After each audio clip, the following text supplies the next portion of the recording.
มื้อเก้าค่ำแล้วสิหาหยังได้บัดนี้มาสู่แขกคนกินขึ้นเฮือนใหม่นี่บ่เป็นจังหวะเป็นวันลมกับเพิ่นอยู่เพิ่นว่ามันบ่มีก็มันบ่ได้แล้วธรรมดาเฮาขึ้นเฮือนใหม่เนาะแม่นั่นแหละใหม่ต้องเล่าให้ไก่โตเหล้าให้ไก่โตนี่ผู้เหล้ายาปลาปิ้งเด้เนาะเหล้ายาปลาปิ้งบอกง่ายๆนั่นน่ะตัวยามก็ทั้งทางนี่เนาะสิไปคันเพิ่นไปฮอดจอดเทิงนะคันเพิ่นบ่ปะบ่ทิ่มทางช้างเนี่ยนี่แหละรู้ว่าไปขึ้นเรือนขึ้นชานให้ก็ทางช้างก็มีชานมีมอนตัวอย่างกันนะขึ้นเฮือนใหม่ต้องไปนี่เนาะคันมีไปชันช้าบ่มีเอาเนี่ยอื่นมาแทนก็ได้เฮ็ดได้ดีบัดนี้มีตู้โอ้ยสินอนรับอยู่บ่ตู้บ่เลงนี่หึรับมาแล้วบ่มีก็แล้วบ่มีเลยสิที่ใดเด้บาดนี่บ่มีตำแจ่วบักพริกดิบเนาะตำแจ่วดิบนั่นแหละแกงหน่อไม้ดองเนาะตู้เนาะมีบ่หน่อไม้ดองหน่อไม้ดองก็บ่มีบาดนี่พวกนี้ไปหาผู้ใด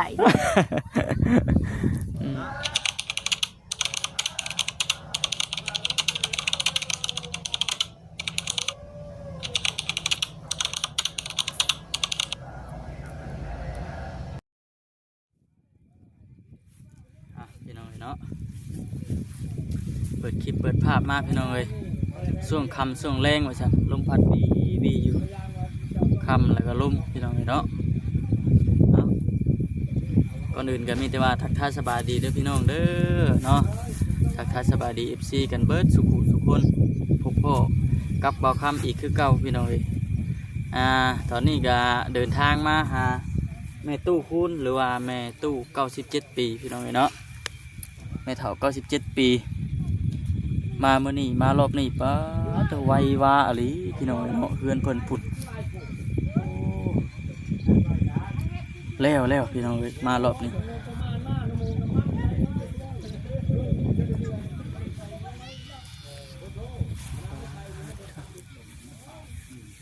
มารอบนี้เพื่อนถือว่าสำเร็จแล้วพี่น้องเนาะส่วนข้างเทิงหรือว่าข้างในสิเป็นจังใดก็มีแต่ว่าเฮาจังขึ้นไปติดตามเบิ่งน้ำกันพี่น้องเนาะตัวนี้ก็ได้เดี๋ยวสิพาทาง FC เลาะเบิ่งรอบๆเบิ่งก่อนจากที่นั่งเบิ่งสินะโอ้ประตูคงเยี่ยมเพิ่นก็เฮ็ดแล้วพี่น้องเนาะเพิ่นตอกสังกะสีใช่สังกะสีแผ่นนึงนี่พี่น้องเนาะก็ข้างหน้าทางพุ่นสิเป็นจังใดก็เฮาจะไปเบิ่งน้ำกันแล้วก็ใช้ที่เบิ่งกันลมพัดกันทีแล้วก็ตาพี่น้องส่วนพากระจ่างในคือสีเรือพี่น้องเบิ่งเรือ2 แผ่น 3 แผ่นพุ่นประจักไปนี่พี่น้องเนาะกล่องสั่นเนี่ยเด้อพี่น้องเด้อ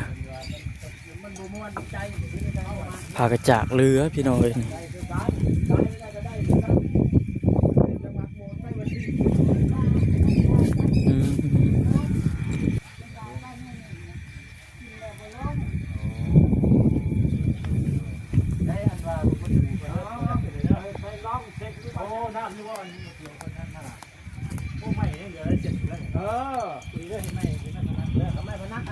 นี่พี่น้องเนาะ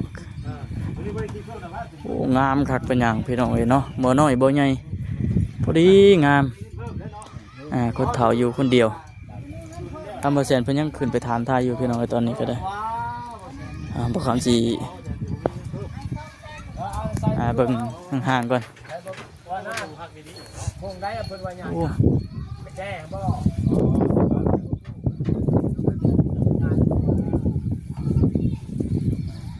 นี่พี่น้อง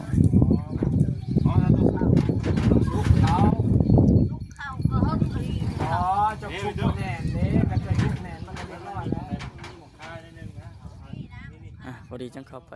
เบิ่งน้ำกันเนาะพี่น้องเนาะพี่น้องเนาะอันนี้คือซีเมนต์หน้าบ้านเด้อพี่น้องเด้อเนาะหน้าบ้านของแม่เฒ่าคูณเพิ่นยับเข้าไปแอมข้างในพุ่นหน่อยนึงพี่น้องเนาะมะเร็งนี่ยังบ่ทันได้ขึ้นไปนอนดอกมะเร็งยังจะได้นอนอยู่นี่อยู่บ่ฮู้ว่าเพิ่นสิขึ้นไปนอนเฮือนหลังใหม่มื้อใดอันนี้ก็ยังบ่ทันได้ฮู้พี่น้องเฮ้ยปองเหยียบเพิ่นมี2ปองผู้ใด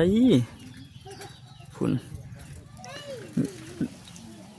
บ่ได้ขึ้นไปนอนแต่ว่าหรือว่าเรานอนอยู่ตารางบ่เนาะเรามาขังไว้นี่ซื้อคักแน่แล้วบาดนี้พี่น้องเนาะส่วนไม้นี่คือสิแม่นเหลือเบิ่ง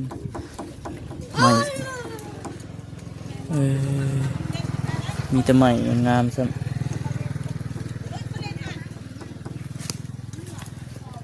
อย่าลือพี่น้องเนาะอ๋อมารอบคำกันมีแต่อัปเดตแล้วก็เบิ่งให้กับ FC ได้เห็นน้ำกันพี่น้องเนาะเบิ่งตุคุณเรายังมันไปจ่ายเงินให้กับช่างเพิ่นอยู่พี่น้องเนาะนี่รอบมืดรอบคำเมื่อกี้นี่นะทางบ่อเตียงเพิ่นเข้ามาพี่น้องเนาะเข้ามาหาทางประตูเพิ่นมีข่าวดีเข้ามาว่าซั่น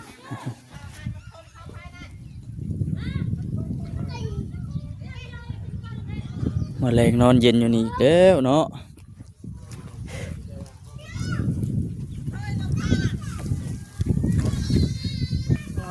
เด้อลมพี่น้องเลยเนาะแล้วก็มืดพร้อมใต้เฟสเรียบร้อยว่าสร้างมาดิเรียบร้อยเสร็จสมบูรณ์เสร็จสมบูรณ์แล้วบ่ได้มีแถมมีเติมอีกบ่ย่างที่ได้มาเฮ็ดนัดเพิ่นนั่นเด้โอ้ไม่พนักถือว่าเรื่องเฮือนนี่สำเร็จเบิดแล้วเนาะ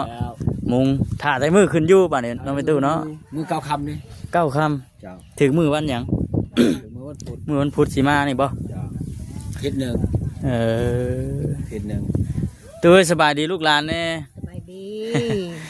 มือ9 คำเลยสิหาอย่างดีบัดนี้มาสู่แขกคนกินขึ้นเฮือนใหม่นี่บ่เป็นจังหวะเป็นวันลมกับเพิ่นอยู่ผมว่ามันบ่มีกับมันบ่ได้แล้วธรรมดาเฮาขึ้นเฮือนใหม่เนาะแม่นั่นแหละใหม่ต้องเล่าไห้ไก่โตเล่าไห้ไก่โตเล่ายาปลาปิ้งเนาะเล่ายาปลาปิ้งบอกง่ายๆนั่นน่ะตัวยามก็ทั้งทางนี่เนาะสิไปคันเพิ่นไปฮอดจอดเทิงนะคันเพิ่นบ่ปะบ่ทิ่มทางช้างเนี่ยนี่แหละรู้ว่าไปขึ้นเฮือนขึ้นชานให้ก็ทางช้างก็มีศาลมีมอนตัวอย่างกันนะขึ้นเฮือนใหม่ต้องไปนี่เนาะคันนี้ไปชันช้าบ่มีเอาในอื่นมาแทนก็ได้เฮ็ดที่ใดดีบัดนี้มีตู้โอ้ยสินอนรับอยู่บ่ตู้บ่เลงนี่หึรับมาแล้วบ่มีก็แล้วบ่มีเลยเฮ็ดที่ใดดีบาดนี่บ่มีตำแจ่วบักพริกดิบเนาะตำแจ่วดิบนี่แหละแกงน้ำไม้ดองเนาะตู้เนาะมีบ่น้ำไม้ดองน้ำไม้ดองก็บ่มีบาดนี่พวกนี้ไปหาผู้ใดโอเคเดี๋ยวมื้อหน้ามื้อไหนพ่อกันใหม่โดยโชว์บ้านลำด้วยแต่ว่าตู้มื้อแลงนี่สินอนอยู่ไสอีกมื้อแลงนี่นอนอยู่นี่คือเก่าบ่เป็นได้เฮือนใหม่นั่นคักบ่ลูกยังบ่ทันได้ขึ้นไปเบิ่งใช่มั้ยนี่ไปพาลูกหลานขึ้นไปเบิ่งนี่บ่ค้ำหรือบ่กล้าขึ้นเด้อพี่น้องเจ้าของเฮือนเพิ่นอันบ่อยู่กินนี่ลักขึ้นเฮือนนั่นให้ไปตู้เพิ่นพาขึ้นไปเบิ่งก่อนว่าซั่นตะวิดว่าสิลักขึ้นไปเบิ่งครับสบายดีขึ้นไปเบิ่งน้ำกันเลยไปสบายดีเด้อไปตู้สบายดีโอ้สินอนได้บ่ตู้นี่นุ่งชุดนอนเลยนี่นอนแล้วโอ้ได้เฮือนใหม่เลยปวดเจ้าได้เนาะป๋าเด้อเท่าไหร่แล้วพี่ฟ้าโอ้ยพี่น้องเข้ามาข้างในพุ่นนี่บ่อนเผยนี่ก็ป่าห่ม เตรียมไว้แล้วนี่เตรียมไว้แล้วที่ว่าเอาขึ้นมาไว้บ่มาไว้ซื้อผูกเต็มปึ้งอยู่บัดนี่จะเข่าซานข้าวสารนั่งขึ้นมาไว้เนาะไปตู้บ่ย่อขึ้นมาไว้เองย่อขึ้นมาแม่นแล้วขึ้นมาละน้อยแล้วโอ้ขึ้นมาถึงเฮ็ดคือปวกให้แล้วเฮ็ดขึ้นมุดงามคนนักกินนี่บ่ขึ้นมารู้แล้วงามหลายพี่น้องเนาะสำเร็จเสร็จสิ้นบัดบัดที่นี่ยังเหลือแต่ขั้นตอนไม้พนักเนาะช่างเพิ่นสิมาแถมให้ตัวนี้รอขึ้นบ่ได้เฮ็ดได้9 ค่ำหรือว่าถึงมื้อวันพุธเนาะแม่น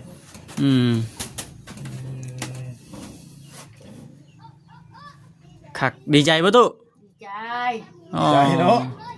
ใกล้ดีใกล้ กายสิว่าดีใจอีก ตู้คือกระตูกนั่นคือว่าแปดเมื่อไหร่ไปจินอนใช้บัดนี้ นอนในหันได้ลูก นอนหันบ่ เอาผ้าขังแล้วก็นอน บ่ อืม คือเห็นว่าเตียงมาเพิ่นเอายังมาให้มื้อนี้ น้ำเลย โอ้น้ำ ไป บ่ โอ้ ตู้ นั่นบ่ กองฟ้า ของปลานี่เนาะ ปลาเขาเนี่ย โอ้ปลาเผาเนาะ เขาโคก กินนี่เนาะบ่เลงนี่เนาะ ขึ้นมาแล้ว โอ้ ขับแล้วขับแล้ว ขึ้นมาเลยก่อนกับปลาเขาในทรงเชือมีนั่งได้แล้วเครื่องมือแล้วขุนเอามา อืม หลายอย่าง เอานอกบ่บ่ ไป เพิ่น ลงกลางผู้ใดไม่รู้นะ ร่วมกันอยู่ลุมผู้ใดล็อกไว้เด้อตู้เด้อปุยล็อกไว้โลด มันมีตู้คูนอยู่นั่งเลย เอาก็ ว่ายังเหลือแต่ไม่พนักเนาะ แมลงนี่เราสินอนอยู่นี้แมลงพุ่นแล้วจะท่าฮ้อนมือขึ้นเฮือนพุ่นเลยพี่น้องเอ้ยเนาะมือเก่าค่ำก็สิถึกมือมันพุดใกล้ๆสิหมอเลยล่ะฮะมานั่งนี่เนาะ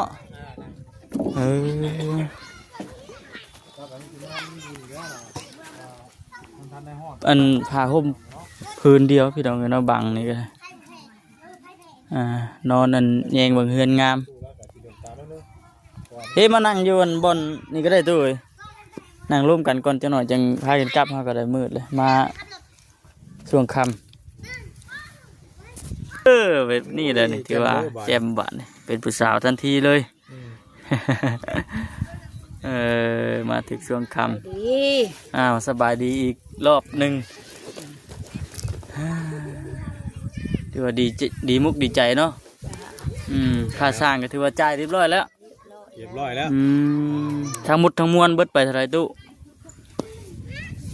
4 ล้านหรือบ้านมาเพิ่นจะได้อีก5 เซน 5 ล้าน 5 ล้านพอดี5 ล้านพอดี ล้านบ่ค่าสร้างนะ ค่าสร้าง น้ำเจ็ด เป็นคนอาหารเลย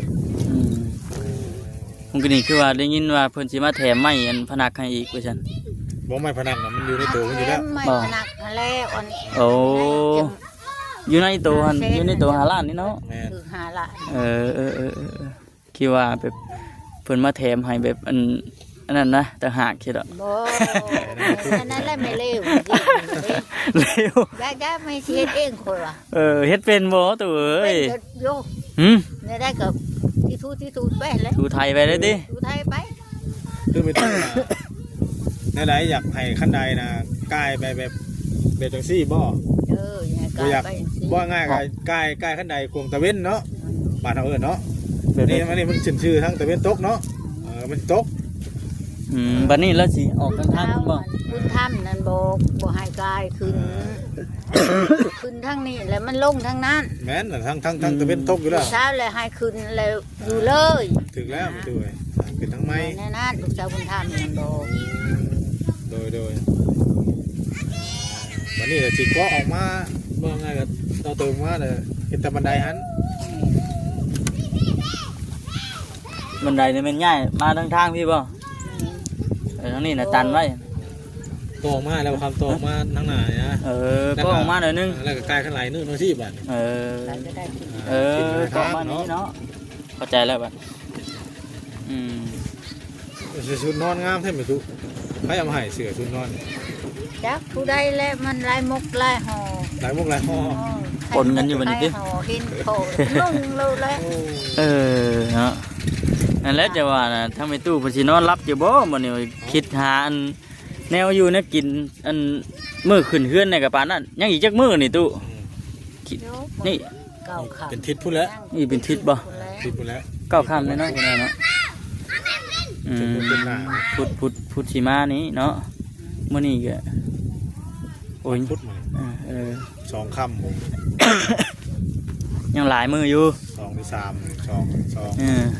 2คำ หาคุดกระปูกระแป้งไปซั่นแหละตู้ พูดแล้ว เอาว่าจะพูดถึงผู้ไรอยู่บ่ไปตู้กระเทิงอยู่บ่ โอ้ถึงก็ได้2ตัวก็เอา พอเป็นฮีดที่ตู้พอเป็นฮีดเป็นคลองเนาะ ทุกคน ช่วงนี้แบบปักปงอ่อนเนาะ พักกิมิกเนี่ยติ ปักมิกโอ้ยพี่น้องเลยหยอกพูดเลยพี่น้อง ได้ก็มันบ่ช่างก็บ่มี มาหักมีแหละ ฮอนมือมันเนาะ ลงไปเป็นอัน อันแขนแล้ว ลงไปเป็นเค ลูกว่าเป็นแขอ้าปากทาเอาป้า เออ น้องบ่มีบ่ป่า ไอ้น้องยังบ่ได้มีน้องยังบ่มีเด้ น่ะ บอกก็ลูกน้องเขาหั่นแหละ เออ โอ้มื้อนี้หนาวเนาะมื้อนี้ อากาศเย็น ลมเลยพี่น้องเนาะ เหี่ยวอยู่บ่แรงเนี่ย ปานใด มันบ่เย็นบ่โท คืออะไรขังผ่าวัดเนาะ เอาผ้าขังแล้วก็ สมมันต้องฝากระจากนะเนาะเอามาบังไว้ก่อนแล้วก็จะบังถึงหัว สาดขังทั่วหัวแล้วก็เอาผ้าขังแล้วก็แล้วนอน เพิ่น แล้วเฮือนประตู เพิ่นเลี้ยวอันมื้อใดก็มื้อนี้บ่ได้ว่าเลยเพื่อน แล้วจังมื้อแหละ ได้จักมื้อแล้ว แล้วแต่มีซื้อ มื้อชื่อนั่นพุ่น ว่านนี่เพิ่นก็ไปเฮ็ดอุ้งเฮียน เออ มื้อนี้เพิ่นก็ไปเฮ็ดอุ้งเฮียน แล้ว ก็เพิ่นเฮ็ดแล้วเบิดแล้วเพิ่น แล่นไปโรงเรียนแน่เนาะ พี่แน่เนาะ แม่นั่นแหละทางพุ่นแน่พี่แน่ถือว่ารวดเร็วอยู่ได้อพี่น้องเนาะคือมีตู้กูดงามคักเป็นหยัง พักแล้วบัด บ่ย่านเนาะตู้เนาะบัดนี้เนาะ โอ้ได้ยา ฝนตกฝนลิ้นก็บ่ได้ห่วงเครื่องห่วงคองปานใดบัด ลูกบนเพิ่นอ้อยแอมมาแล้ว อืม ฉันบ่แอมคักแบบนั้นดอก อืม เพื่อนซานแล้วคือว่าแล้วมันมีเอาไปตู้ไปอาบน้ำไม่ใช่ฉันน้ำในน่ะ เพิ่น ขออ่านน้ำเพิ่น ขวางเพิ่น น้ำเพิ่น อืม โอ้ใส่น้ำเพิ่น ไปทาไปตักเอาเนาะ ไปตักเอา อืม พี่น้องเลยว่าน้ำในยังบ่มี แม่นั่นแหละ ใน จะไปอาบน้ำเพื่อน อืม ข้างๆกันก่อน ใส่เพิ่นก็น้ำแกว่าเจาะนี่เจ้าสิเจาะบ่ไหนก็สมมุติว่า มีงบมีหยัง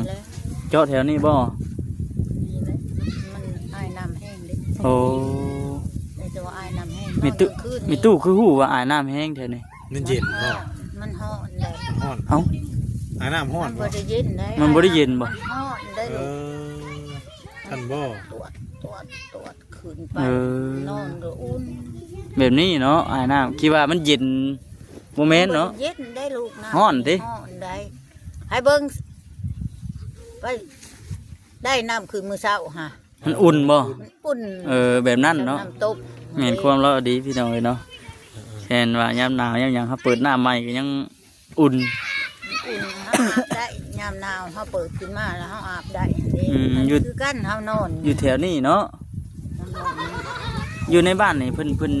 ราคาเจาะน้ำนี่มันเท่าไหร่ก็ใช่ไหม แล้ว ตามที่ แบ่ได้เคยทำอันนี้บ่เคยเจาะ บ่เคยเจาะติ บ่เคยเจาะ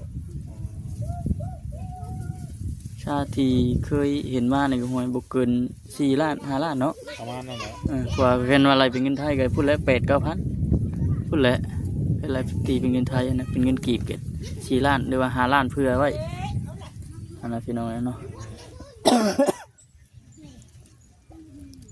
เมื่อคืนนี่ฝันอย่างตุ เออ เออ บอกนี่ เลขของแล้วมื้อนี้ มันออกย่างลุงก่อน มันรุ่นก่อนมันออกเลขยังนะ เลขหอย เลขหอยตัวฝันอยู่พวก เลขห้อยออกเลยแตะเก่านี่ ขึ้นแหละ มันจากสัตว์ป่าได้ มันอยากออกสัตว์ป่ามันอยากเด้บ่สัตว์ป่า หลายเนี่ยสัตว์ป่าเนาะ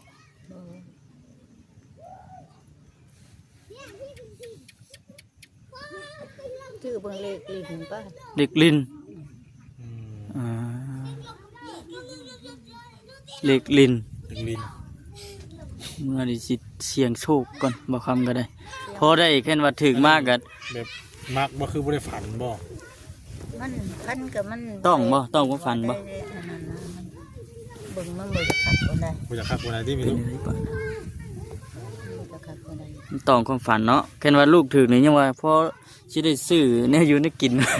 มามือขึ้นเฮือน จักมันสิถึกบ่ถึกแล้วแต่ว่าลิ้นแล้ว อ่า หากแต่ว่าตัวนั้นน่ะลิ้นลิ้นเดียว ลิ้นเดียว อืมเสียงโชคเบิ้งพี่น้องเลยเนาะ แม่น เสียงดวงก็ว่าแม่น ร่วงไป ดินก็ดินบ่หลาย จะมันจะแมนบ่แมนแล้ว เนาะ เออ แม่คุยมันก็โยก ห่วยดิ นั่นแหละพอโคตรเขา เออถามไทยเบิ่งพี่น้องเนาะ ทำอะไรได้เนาะบ่ครับ แม่นข้ามมาเป็นแห้งลมโอ้ยตู้เอ้ย เลยกลับป้านไปตู้เลยแล้วบัด มือดี อ่า มื้อหน้ามื้อใน ขึ้นเฮือนพุ่นแล้ว พูดแล้วบัด คุณแล้ว อ่า คือได้ยินทางบ่เห็นว่าสิมีแผนการว่าสิจังไดขึ้นสิปูนบ่ แม่น อืม ทางบ่ เซ เซน ปูน ทีมงานสิขึ้นเซปูนวันศุกร์นี่ได้ แม่นชุกสิมานี่แหละ พี่น้องเนาะขึ้นมือวันศุกร์ ตู้สิกินฮอดแล้ว ที่เช้า บัด นี่แหละนี่ กินฮอดก็อดเอาแล้ว ตู้ ตู้ กับพอดีขึ้นเฮือนไปตู้ กินฮอดก็อดเอาแล้วตู้เอ้ย โอ้นอนแล้ว เฮ็ดได้เสิเนาะ ตามเรียกงาน เออ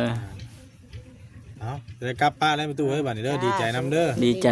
น้